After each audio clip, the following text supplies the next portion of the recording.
The first time I climbed through a window and crept about secretly through a house, the moon sat high in the sky, and I was running away from home.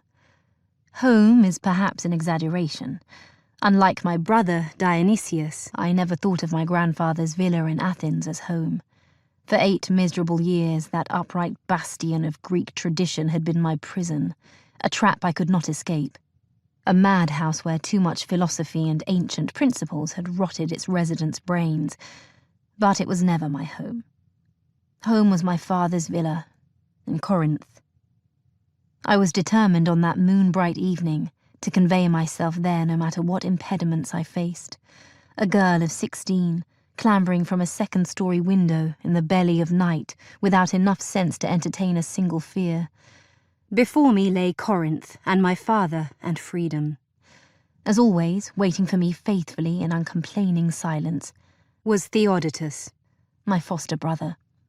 Regardless of how harebrained and dangerous my schemes might be, Theo never left my side. He stood in the courtyard, keeping watch, as I made my way down the slippery balustrade outside my room, my feet dangling for a moment into the nothingness of shadows and air. I slithered one finger at a time to the side, until my feet found the branches of the laurel tree, and, ignoring the scratches on my skin, I let go and took a leap into the aromatic leaves. I had often climbed the smooth limbs, unusually tall for a laurel, but that had been in the light of day, and from the bottom up. Now I jumped into the tree from the top, hoping it would catch me, or that I could cling to some part of it, before I fell to the ground and crushed my bones against grandfather's ancient marble tiles.